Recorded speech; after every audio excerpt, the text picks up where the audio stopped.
that.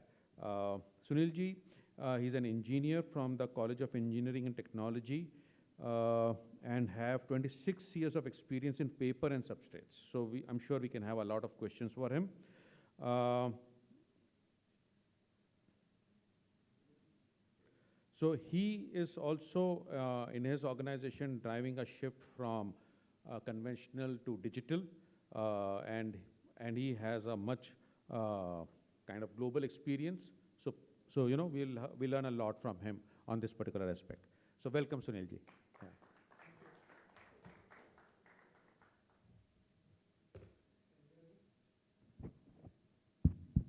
Okay. So change is the only constant, right? I mean, very cliched statement. So analog is becoming digital. So vote of thanks is usually in the end of the session. I would like to start with that. This is very exciting, Tushar and team, whoever is involved. Very exciting period. I'm sure this will be a good chapter in India's digital history, I would say. The turnout has been great, it's very exciting. I started thinking about inkjet about 15 years ago. As a paper manufacturers, what we should do. There are a lot of big guys in this industry here in the room. May I ask, what was the hindrance for inkjet to take so long? What do you think was the reason?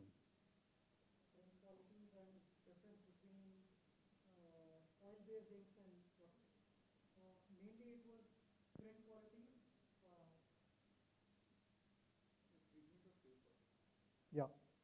So, no, why do you want treatment of paper? Water-based inkjet uses water-based ink. Water gets very easily absorbed into the paper. And offset inherently uses oil-based ink, which stays on the substrate surface.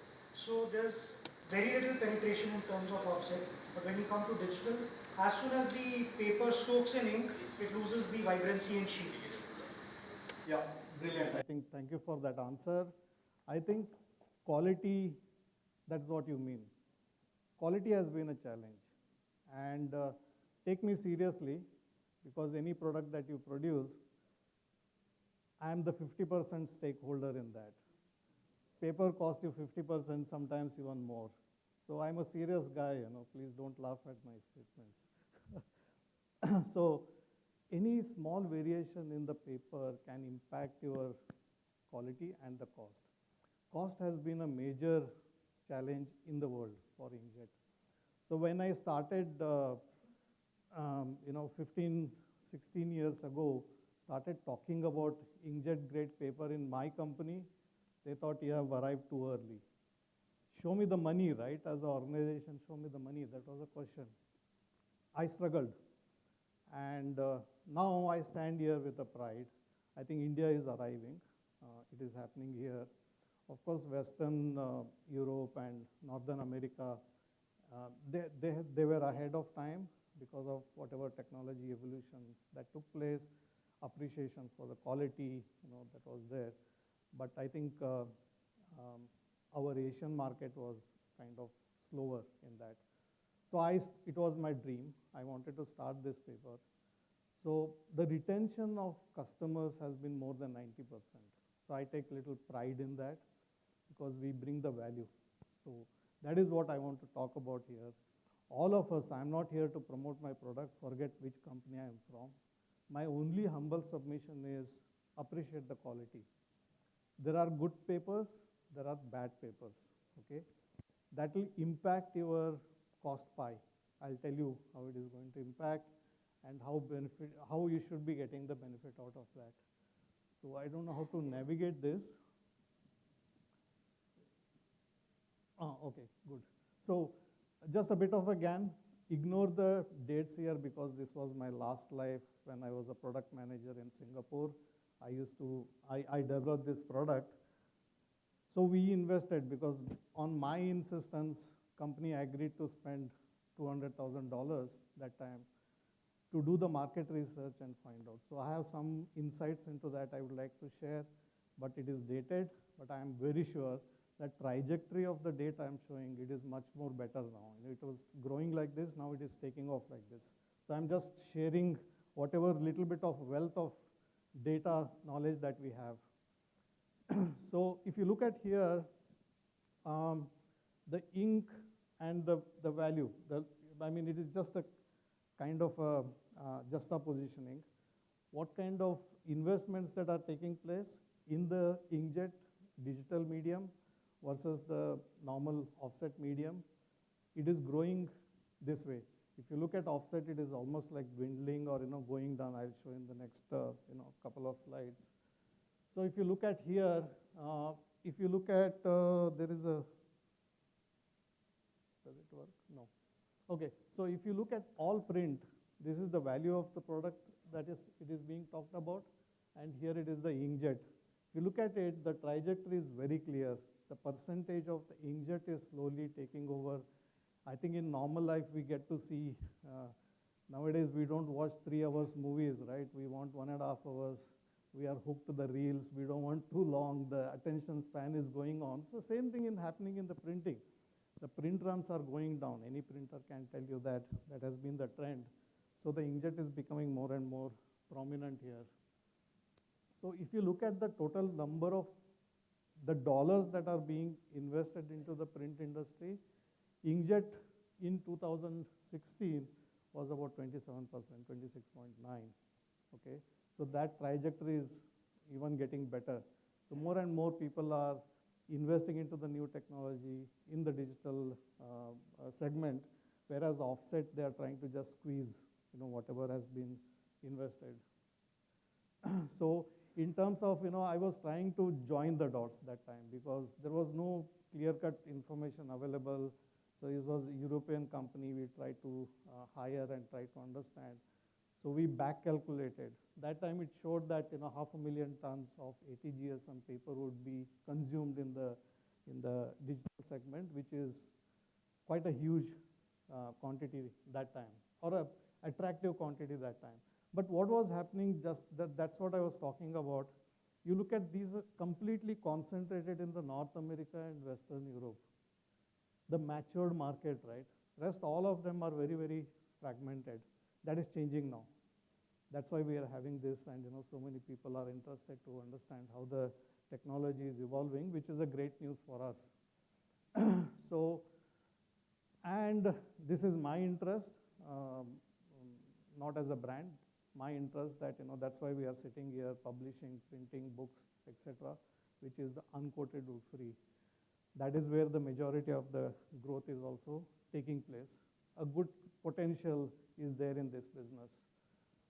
Again, geographical representation, which we already covered in the past. I have what, about 20, 25 minutes? Right, okay. So now there is within digital, there is a conflict of laser and inkjet.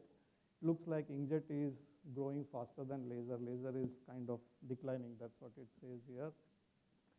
The problem, I think that is what you mentioned as part B of your answer. It is confusing.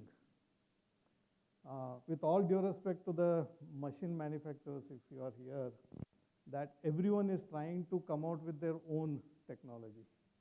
That confuses the print machine buyers, We don't know which one to do, what one to do. It's a headache. Forget it, I have a normal small offset machine. I can live with that. So that was creating a big challenge for everyone. That was not enough. Then they came out with all this solvent, eco-solvent, aqua, UV curing. It's very confusing, even for a technical person, which one, what one, where it is heading, where should I invest. It is not a small amount of investment. So why this is at a very infancy stage, why this is not growing faster, right? Everything else is kind of tapering. It was not doing because there was no good substrate available at a reasonable price. CVGs of the world, which were very good in quality, they are good in quality, I admire them. Or you have a Japanese grades, they charge you $200, $300 per metric ton more expensive. How do you compete with offset? Especially in a developing world like ours, it's very difficult to make any. So I said, forget that. I want to come out with something that is only $20, $30 higher. There is a cost involved, just recover that. Don't make it fancy. We need horses for the courses, we don't want a fancy thing. So that the whole industry grows, that's what I was trying to look at. So when I started thinking about it, the one thing I should bring onto the table is the cost and the quality. You're not compromising on the quality, and you're getting a cost benefit. You're able to compete with offset grade. You're able to run smaller quantities faster. If I may request Kapil and team, if you can just pass this over. I'll come to this point, but just a striking, it is the same machine, same time, just two types of paper being fed into the machine. Even from far you can make out which is a better quality paper or which is a better quality print. Sorry, saying something? No. So he's passing on the samples there. You just look at left and right. So what we have done is what I want to show you that gives you better quality printing. It is consuming the same amount of ink, same kind of a setting, just changing of the paper gives you that kind of a impact to you. So we as a company, ignore the brand here. If you notice, I'll be happy. We as a company wanted to understand, what are the different solutions we should have depending on the conventional printing and the digital printing. So we came out with a product. But that was not good enough. I myself coming out with something that is not suitable for the machines, it doesn't make any sense. So I went and tried to have associations with all these companies. So we had a OSE who certified us eventually, Kodak certified us, Screen certified us. HP, we had a partnership as a company, April company from Singapore. We used to have a global partnership that eventually separated because of there was some conflict of interest. And RICO.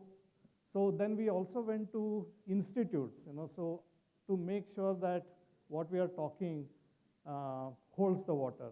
It should not be just a illusionary talks and hard selling.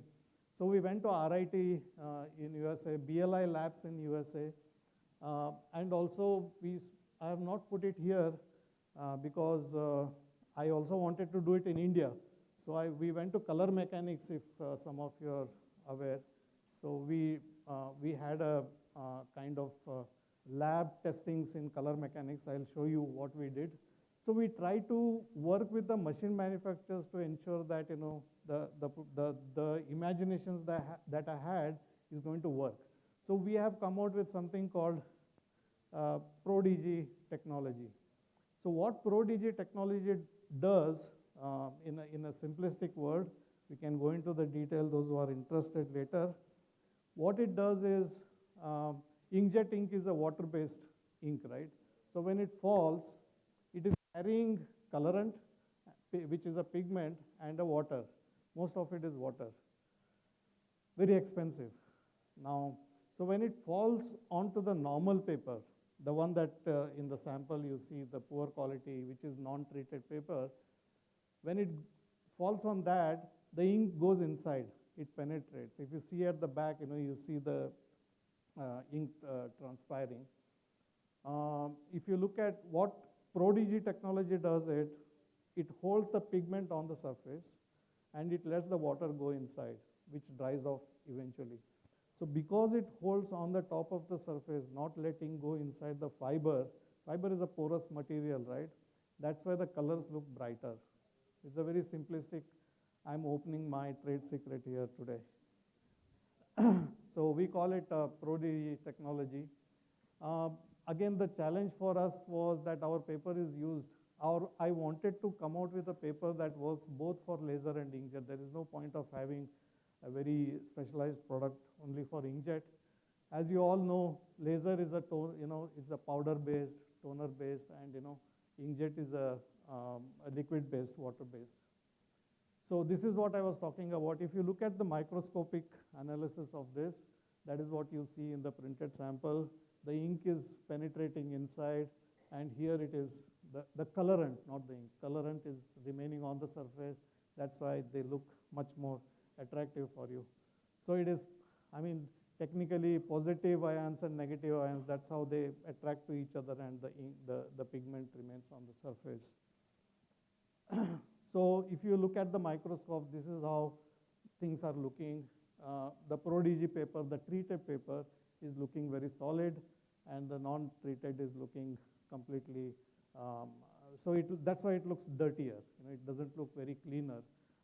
The bold black, that is the difference. You have penetration, again, microscopic analysis that you see. Also drying, because water is penetrating, pigment is staying on the surface. So when you try to rub it, it doesn't smudge or smear, So now what happens with the laser machines, right? The biggest cost of the laser machine is the drum. So you look at the number of impressions. At 1,48,000 impressions of Prodigy technology, the drum is still cleaner. This is not by us. It is by Color Mechanics, BLI, and RIT Institute of Technology, Rochester Institute of Technology. This is how the drum is looking at. Drum is the biggest cost there, right? Same thing happens in the machine. There are better knowledge people here. I'm just claiming a theoretical knowledge that I have, what I understand. Each head, you are saying about 5 lakhs rupees, and you have about 32 heads, right? So if your paper, using a normal paper that you see on the right side, which is not a good quality printing, which is non-treated paper, if you start using it, I'm telling you, sorry to use the term, we are all part of it, penny-wise, pound foolish, because chalta hai. That paper chalta hai. I mean, any newspaper also chalta hai on the machine, but eventually your finer particles are clogging your heads, and you will pay for it. Not only that, the cost of, what we are trying to do is, for example, in this printed sample, people might say that, hey, this is better quality, I agree. This costs $30, I don't agree. I'm okay with this quality. Ye chalta hai. So what you can do is you moderate your ink consumption. The biggest cost, it used to be 1,000. Now he corrects me saying that now it is very cheap.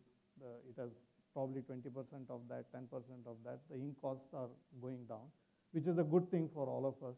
I'm happy about it. But there is a difference, right?